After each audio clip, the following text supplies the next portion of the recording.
Hello there. In less than 24 hours, there appears to be a twist in the political landscape of Bauchi State involving the governor Bala Muhammad's imminent defection from the People's Democratic Party, the PDP, to the African Democratic Congress, ADC, after revealing that he was not wanted by the ruling All Progressives Congress, APC. Now, the ADC delegation visited the government house in Bauchi on Tuesday, March 31, 2026, acting on behalf of the party's national chairman, Senator David Mark. And the move marks a significant shift as the ADC, previously a minor player, is poised to gain its first ever state governor. That same Tuesday, Governor Bala Muhammad admitted that he is indeed exploring a move to the APC, but stated that the party shut its doors on him. Now, his revelation followed a meeting with the ADC delegates led by former Secretary to the Government of the Federation, Bauchi Lawal, after which the governor declared the ADC as his preferred choice. However, about 24 hours later, the national chairman of the All Progressives Congress, APC, Professor Nentawe Yilwada, alongside the governor of Kano State, Abba Kabir Yusuf, and other party leaders paid a private visit to the Bauchi State Governor, Bala Muhammad, on Wednesday in Bauchi. Now, the delegation held a closed-door meeting with the governor at the government house in Bauchi. Although details of the meeting were not officially disclosed, sources indicated that discussions may not be unconnected with ongoing political realignments ahead of the 2027 general elections. Now, the Bauchi State Governor is expected to make a formal declaration this Thursday, April 2, for further consultations with stakeholders in Abuja. And journalists who covered the visits of the ADC delegation on Tuesday surprisingly were barred from the meeting with the national chairman of the APC on Wednesday. But our correspondent Suleiman Isa sent in these still images. Take a look. David Mark sent us to speak to the Kauram Bauchi to join the ADC because he's a noted fighter, he's a warrior, he's fearless, and his energies will contribute to what we already have in ADC. And so that's why we are here. We've had very fruitful discussions in a very friendly, brotherly manner. We understand the task before every Nigerian, and the task before Kauram Bauchi as a governor, that when he joins ADC will be one of our field commanders. And that's why we are here. The elder statesman has said it all. I'm here this morning with a delegation from the ADC headquarters, where my mentor, my boss, Senator David Mark, is leading, and he has sent an olive leaf to me to reconnect me with the umbilical cord of the opposition, where I have always emerged from. Certainly as a leader in the PDP, we have found ourselves really in a very serious ambivalence, where our party is headless, and of course I have pursued all avenues for reconciliation, but it has not worked. And our people are putting me under extreme pressure. And we have set up two committees, one in Abuja at the national level because of my position as a leader of the party on the other side, and one here to look at where to go. We left all our options on the ground, including APC itself, but certainly we have discovered that we cannot be where we are not wanted. We have to find a place within the opposition. That's where our fate and political destiny is taking us to. And ADC appears to be a very enduring and, of course, luring, a more acceptable platform by the people that are talking to me so far.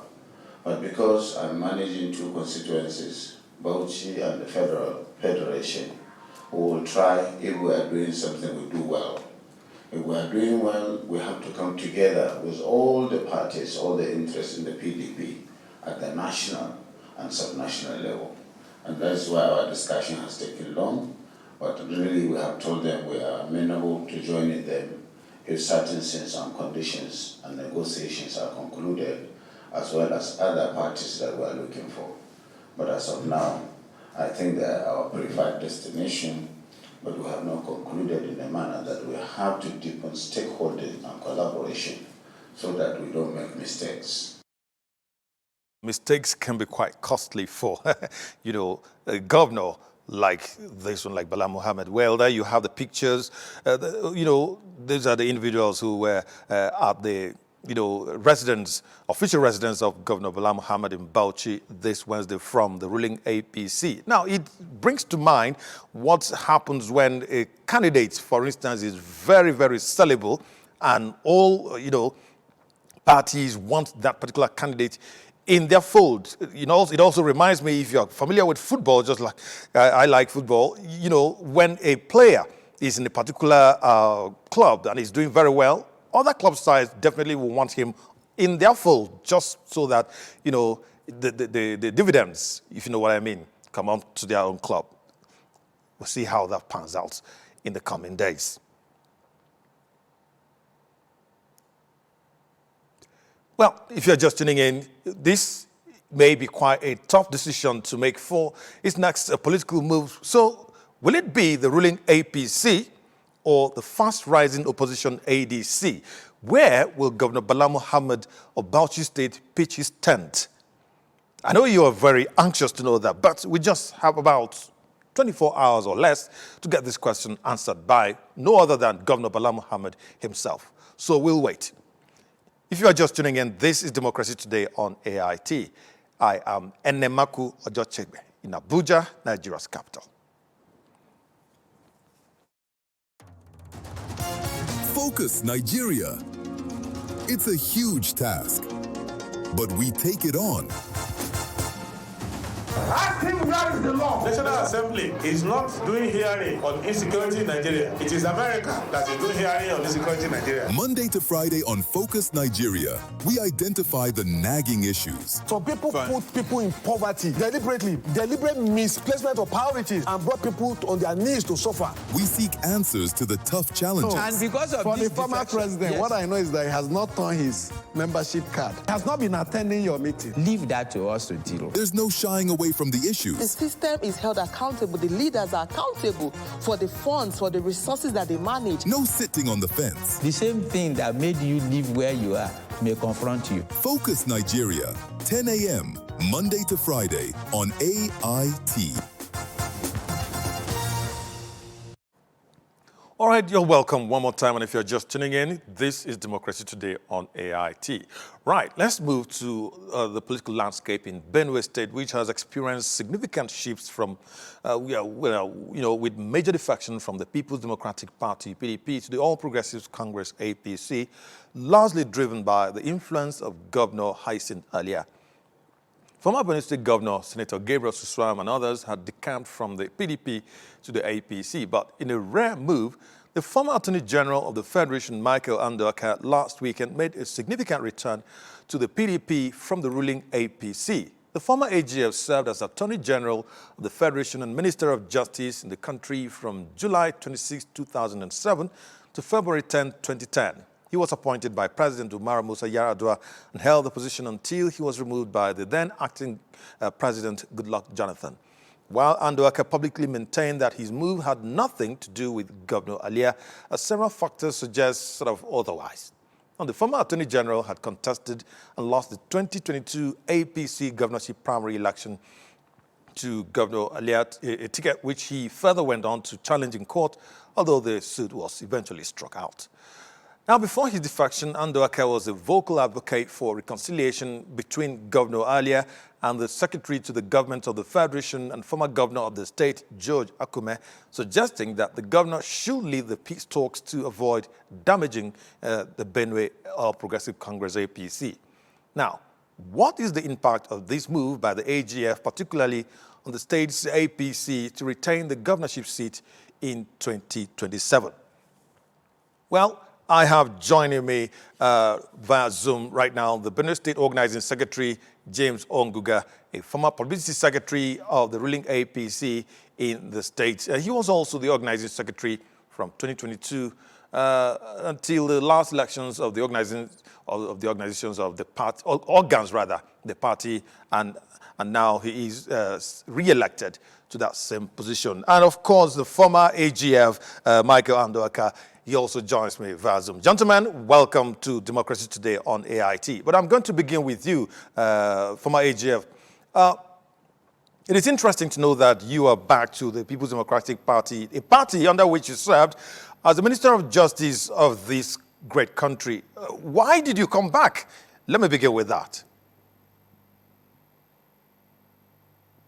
Well, I came back because the stability now in PDP, especially after the judgment of the Court of Appeal, there is stability in PDP.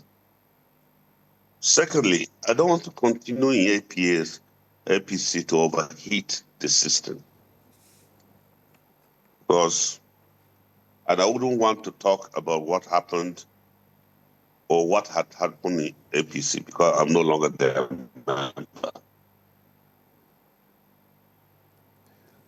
I have joined PDP, in fact, based on non-violence campaign, and everything now is left to the hands of God.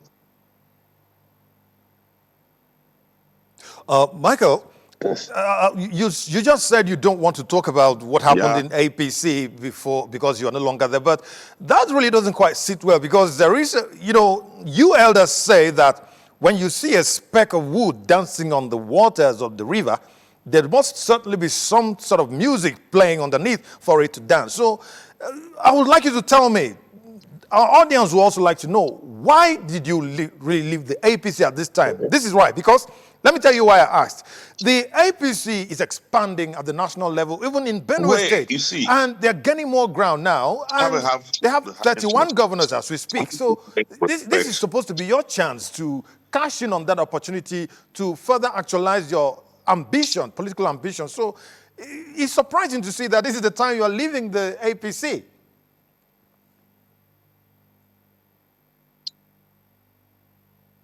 Well, it's a personal decision.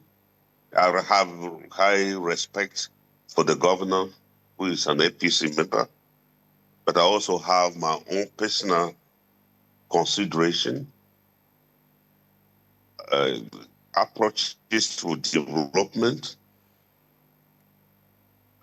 My approach to development is to channel development to the rural communities, ensure that insecurity in those rural communities are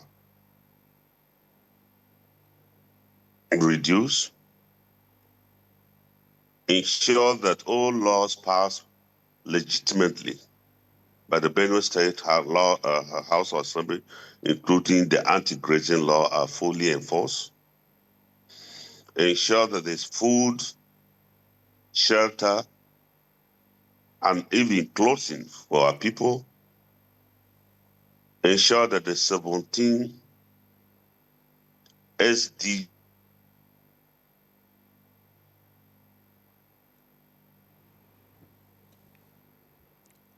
Unfortunately, we have, serious issues with the network connection at this time.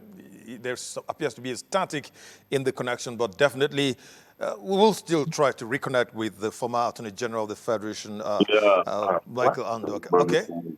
Okay, please go ahead. The network is a bit stable now.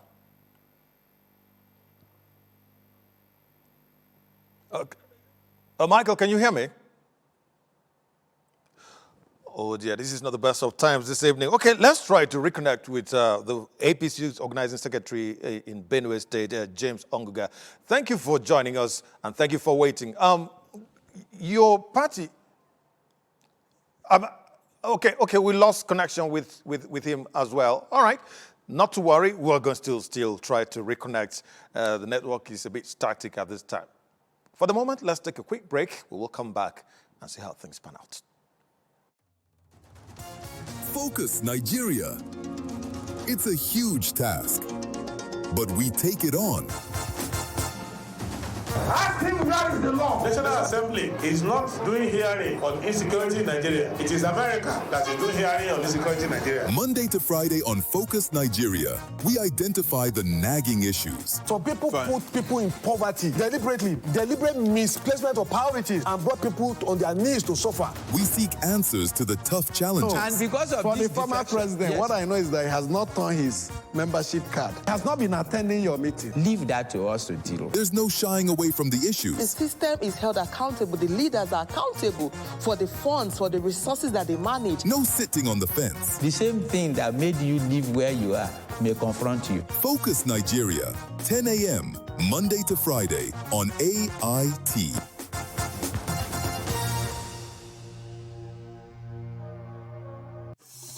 The issues as they break.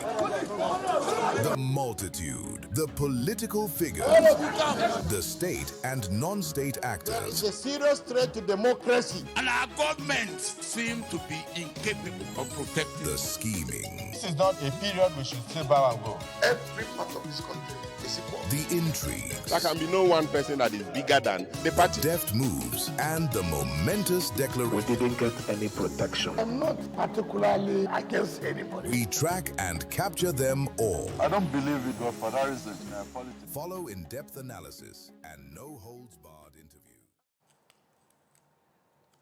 Thanks for staying with us. We have been able to reconnect with the former Attorney General of the Federation and former Minister of Justice, Michael Aondoakaa. Thanks for rejoining us on the program. Now, you were talking about, a few issues. You even mentioned the anti-open grazing law in Benue State. Could you kindly continue from there now?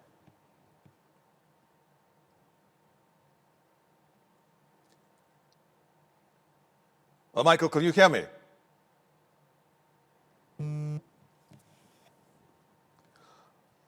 Well, we appear to have lost connection at this time again, but not to worry.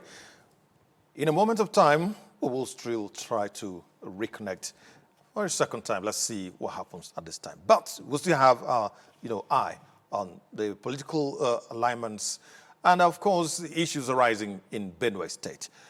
We'll take another break. We'll be back in just a moment. The issues as they break. The multitude, the political figures, the state and non-state actors. It's a serious threat to democracy. And our governments seem to be incapable of protecting. The scheming, This is not a period we should sit back and go. Every part of this country is equal. the intrigues, There can be no one person that is bigger than the party. deft moves, and the momentous declaration. Didn't get any protection. I'm not particularly against anybody. We track and capture them all. I don't believe it was for that reason in our politics. Follow in-depth analysis and no-holds-barred interviews. Armed forces of the country is well capable. They need the political will. Are they just waking up from sleep? Is there complacency? Feel the pulse of happenings in the political. All right, we're back. Former AGF and Minister of Justice Michael Aondoakaa is back on the line. Thank you for staying on the line. I was asking that I did hear you mention in the first instance before the network became static, you mentioned some issues you saw in Benue State ongoing at the moment. You even mentioned the anti-open grazing law. Could you continue from there now? I said we have different approaches.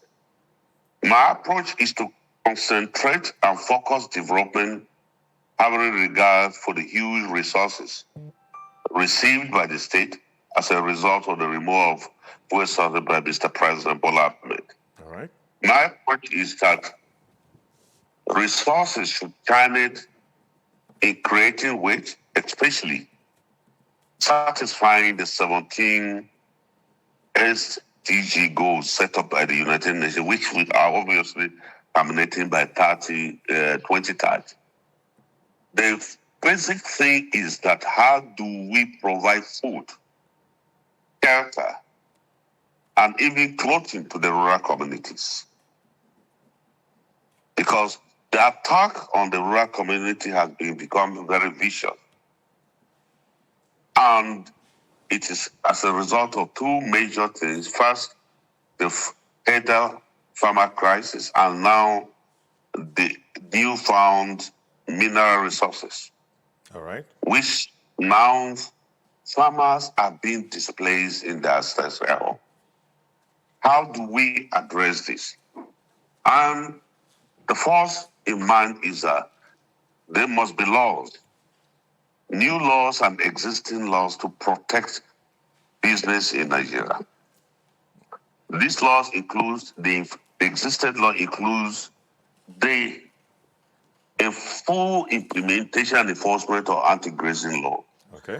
And full implementation of the penal code of course, upgrading the penal codes provisions that protects livestock,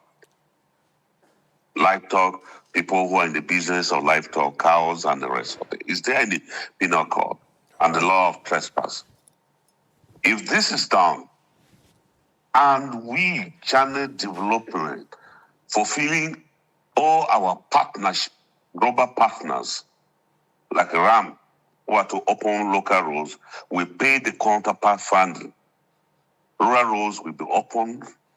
The police will have easy access to protect the villagers, and the farmers will also be in a position to bring their produce out. Okay. Now, I'll give you what really made me to start. I went for a burial in my rural community. To my greatest shock in the morning, I saw the women going by the roadside to buy Indomie for the children. That's not part of Benue life. Benue life produces enough food to feed ourselves, and the surplus is sold and even supplied to the other states of the Federation. And this must be restored. And if for us to restore this, the farmers who are displaced must be restored back to their ancestral homes and protection given to them. All right, these are very salient. Issues that you raised. But you could have also, reached out to the governor, your brother, in order to offer this sort of, should I say, expert advice in the interest of the. How you draw me to the governor? I have respect for him. If I'm a candidate of PDP now, I can discuss and mention him. Now I'm in a different political party with him. I am not yet a candidate. Therefore, I wouldn't want to discuss anything relating to him until the time comes when, because even the way I have gone to BTP, my campaign will be based on ideas and it's based on non-violence. Because I have seen a disconnect where young people are moving from rural areas to the bank centers. And in urban centers, we are encouraging them, we politicians are encouraging them to become agents of destruction. Okay. I would want to, can you just hold on a minute? I want to approach the Jigawa approach. Every local government is directed to clear 100 acres of lands. These acres of lands are shared on the young people in their localities. And irrigation is actively promoted by establishment of tube wells, giving them pumps for them to farm. Okay. Now they are farming 3 cycles. And it makes them so busy that they don't have time to join any political party or join anybody to become a militia for the political parties. Okay. That's number one thing that is in me. Number 2 is that God gives power. And it is the popularity of the candidate, not by force, that will enthrone the next governor. Therefore, my campaign and apartheid ways is to form a non-violent movement, presenting the ideas, modern ideas to the populace. Okay. And then, you see, in advanced countries,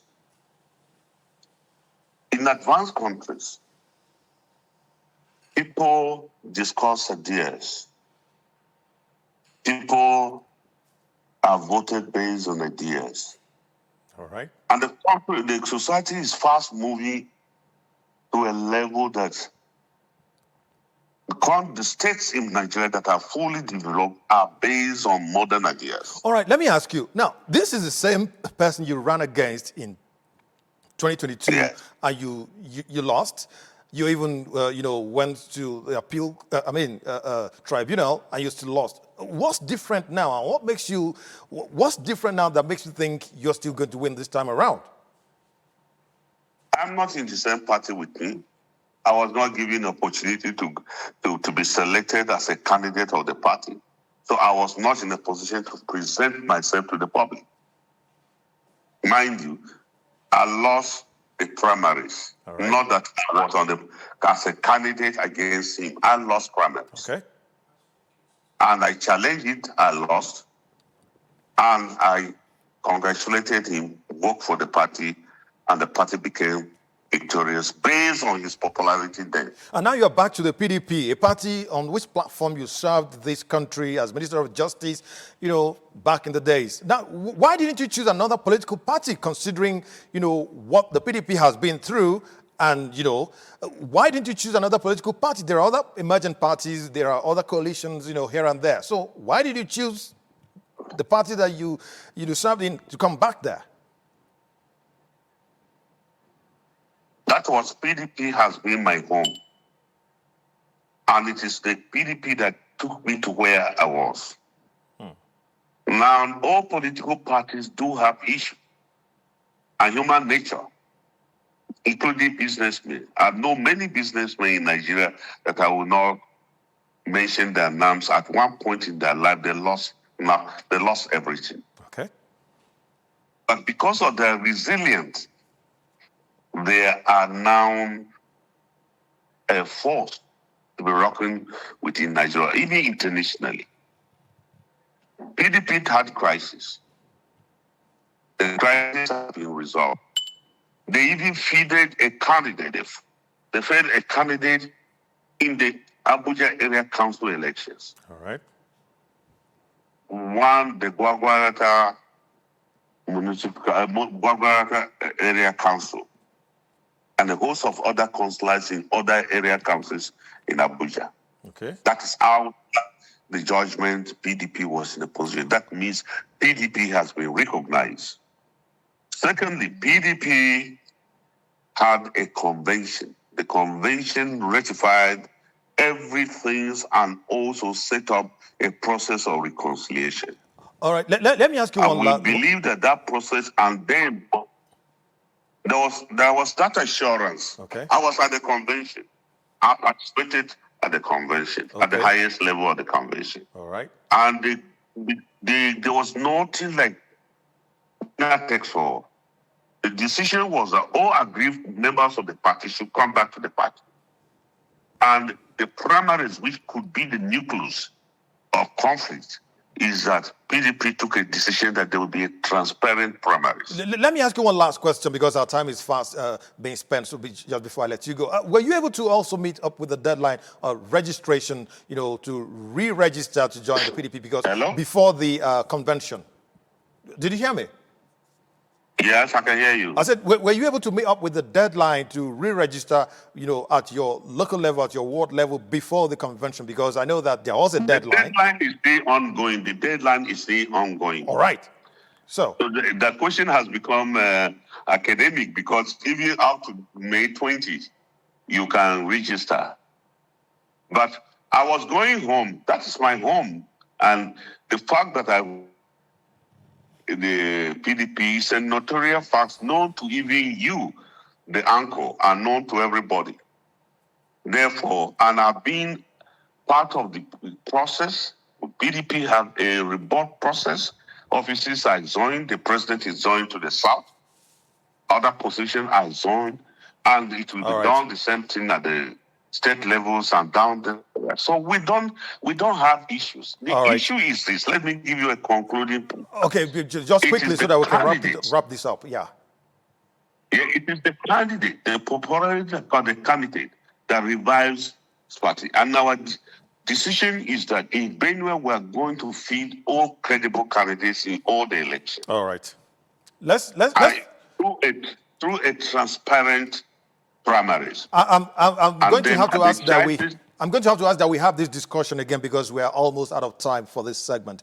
Former Attorney General of the Federation and Minister of Justice, Michael Aondoakaa, he joined me via telephone. Many thanks indeed for joining the program tonight.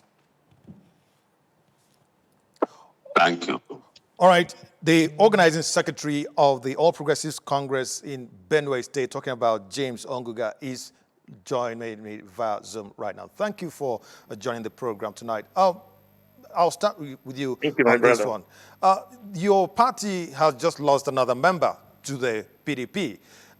What are your thoughts regarding, the issues that led to his, ouster, if I may put it that way? Well, every party will feel pained to lose a member. However, when you look at this situation surrounding the defections, there are some you don't have to be worried about. I remember very well when my uncle, Chief Michael Aondoakaa, Senior Advocate of Nigeria, joined the APC, I think in 2021, and the intention was to contest for governorship. Sadly, he lost the ticket to the incumbent governor of Benue State.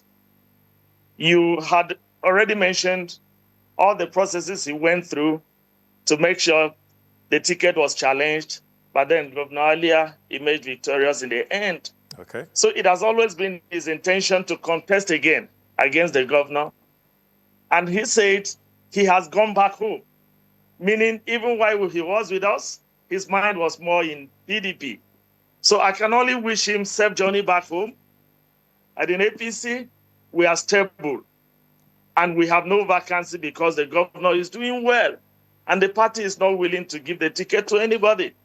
So most of the people you see defecting today are doing so because they have seen it visibly that the governor has occupied that position and it cannot be given to somebody else. So anyone who has an ambition to run against Governor Alia will certainly take another route, and I respect their decision. James. So we are worried. Yes. Okay. The former AGF did mention some issues that the current government, was expected to address. Some issues regarding security of lives and property, and welfare of the people, the prosperity of the state, and all of that. Now, he mentioned such that this will be his focus if he happens to get into office. Now, could it have been possible that in some sort of family meeting, he could have been some reconciliation in order to harvest opinions of others, in order to make the government even more prosperous? Couldn't that have been possible? Was there any move, to reconcile aggrieved members at any point in time before now? A lot of moves were made before now to reconcile the party and become one.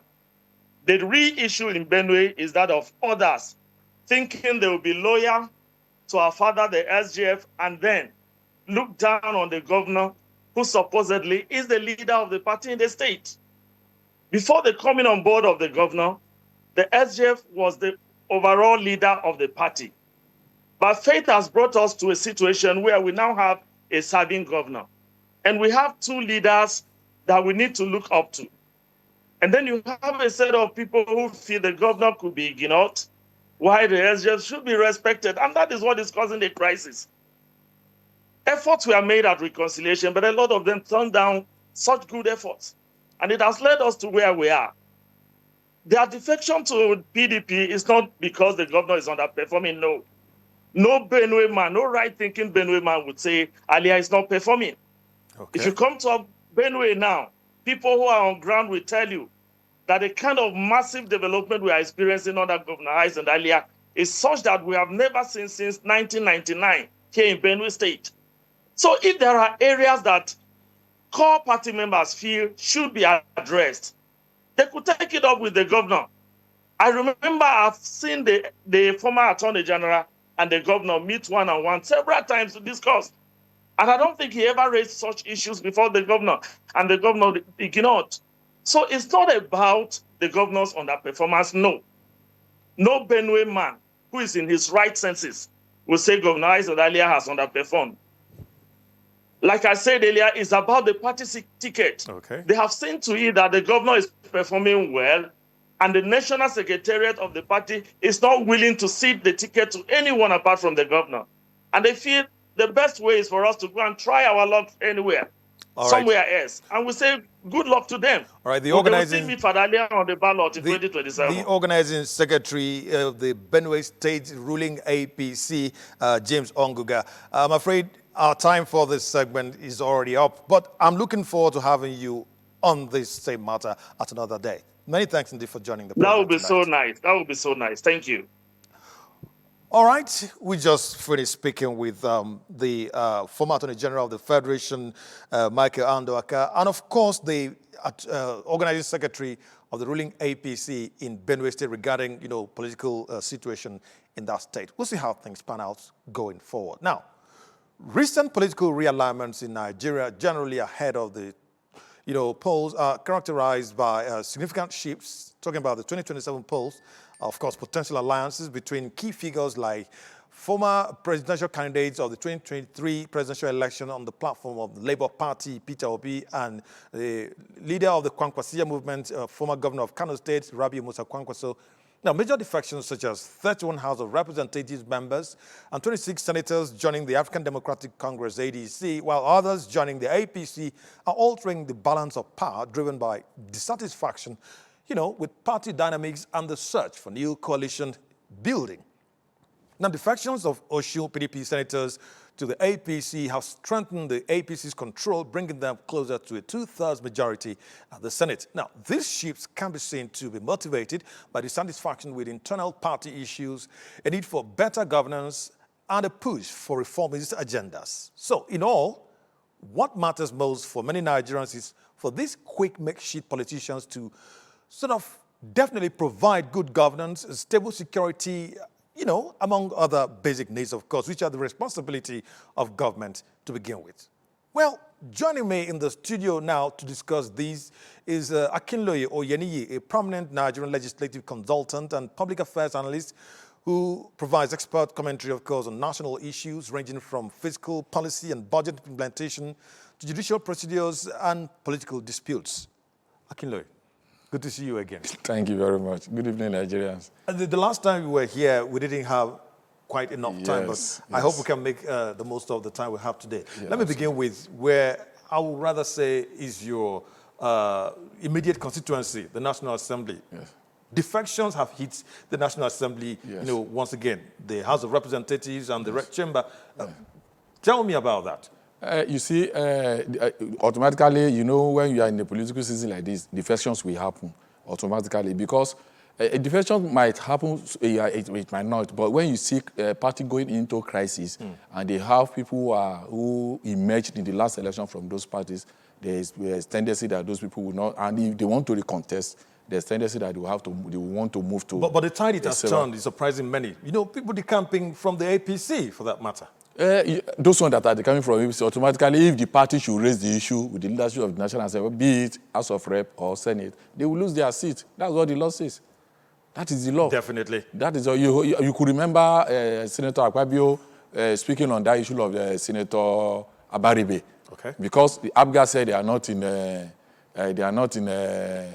crisis. They didn't have any crisis. They don't have any crisis at the national level. So why will they decamp? So that's where the problem is coming from. So automatically, those ones that are coming from parties that are not having crisis at the national level, they are bound to lose their seat. But what we usually see before is that the principal officers will not declare those seats vacant. But now we are hearing, you can see what is happening, that some seats have been declared very vacant, interesting, and which is legal. Now we're still talking about defections. Now the most interesting one in the last few days was the defection of the leader of the Kwankwasiya movement, who was like a colossus in the north, especially in Kano State.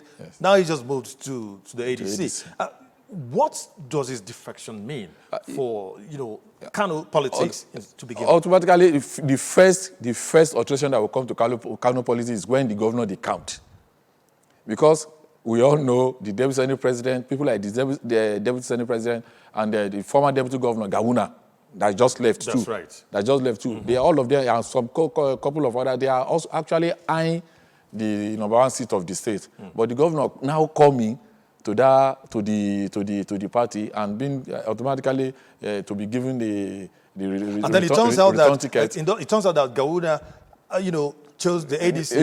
And Kwankwasia is, so they contested together last time. So now the table is now turning. It reminds me of what happened in Edo State between Godwin Obaseki and the former secretary to the government of the state.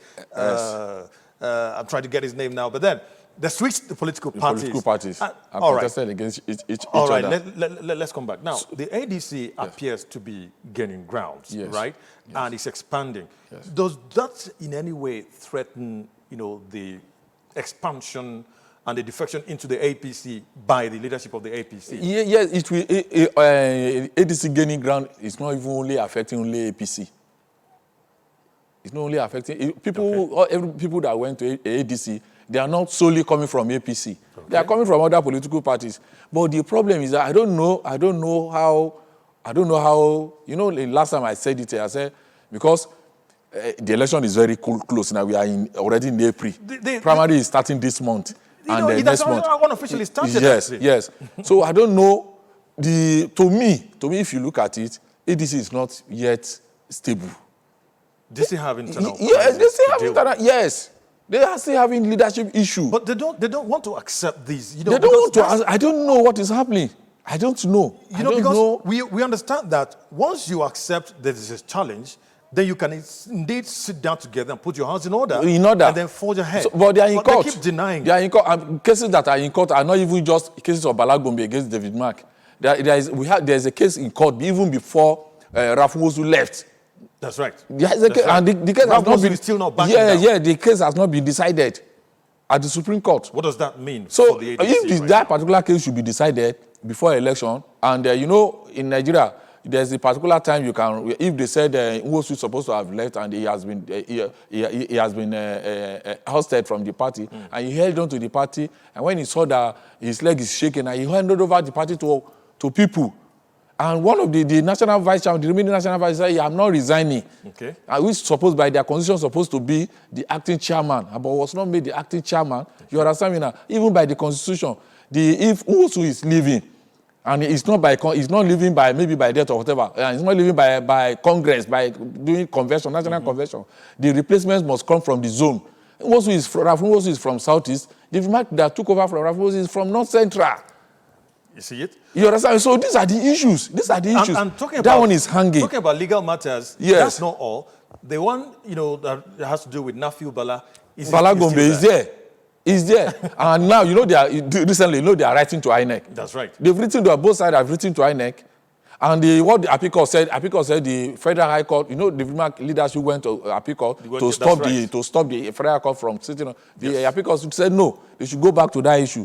Because it's a legal issue, it's a constitutional issue, they should go back to the issue. And the Federal High Court should hear the case speedily.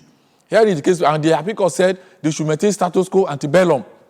No, both parties should not act. So they cannot even do primary, they cannot even do anything. They can't do Congress, they can't do anything. That is the Appeal Court ruling. So in other words, as it is now, no matter how much they cannot lift any finger. They cannot even both sides cannot lift any finger. Both sides cannot lift anything. And the time is ticking. Yeah, the time has ticked. It's not ticking, the time is gone. Because the time for primaries... They cannot lift any finger. So when people keep defecting into the party and it appears as if it's a coalition that is like the third force that is going to challenge the ruling APC, that means it's not even yet Uhuru as it appears. Yes, I think the coalition was hurriedly put up. It was not properly thought out. When they were putting it up, some of us were doing this analysis, we were sending to them, but they overlooked it. The same way we did analysis and sent to some contestants in 2023 election when they are going to tribunal, and they overlooked it, and it turned out that the way we told them is going to turn out is how the tribunal turned out. You understand? You are not having a fact. You are not having fact. I will not mention the particular candidate, but you have G5 governors from your party. from your party that did not work for you. They worked for the success of the president. And those governors were the ones that produced the PU, what is it called, agent, polling unit agent. And the results are with them. You are not having those results from 5 states. And you want to go and contest the result in court. How? Because you need to have evidence to present. Yes. Let's take a look at the defections. You see, the APC boasts of 31 governors at the moment. More are still waiting to join. Governors like Seyi Makinde is still standing. Nobody knows where he's going I think he's saying on the 7th or there about next week. And Bala Mohammed did say he had, made up his mind to join the ADC. But the nation is awaiting, of course, the Thursday deadline that he gave. But just today, the leadership of the APC visited him, and now it appears to be a very high-octane tensioned decision. So does that in any way put Governor Bala's decision in some sort of confusion as to where to tilt, therefore? I think what is happening is that, Bala went to them before. He did say that they shut the door against him. They did not shut any door against but that was him. He was giving, they gave him options. He was giving options. That he's not going to be the party leader. You understand me now? Okay. And he's not going to bring, Bala is not going to bring successor. He nominated a successor. But his ticket will be, it's just like Zamfara. And he didn't, Zamfara is having only his ticket. Zamfara is having only his ticket. He's not going to produce anybody, from state assembly to senate. Zamfara governor is not going to produce anybody. It's only his gubernatorial ticket. Yet he went ahead and accepted. Senator Yari is the party leader, followed by Matawale. There he is, number 3. Yet he accepted the offer. What will he not do? What will he do? Bala will have accepted the same, because to those people that want to contest, you can give them appointment. But Bala will not have the power to give people who are behind him, his followers, appointment if he's going to senate. How many of them? He's entitled to only 5/8.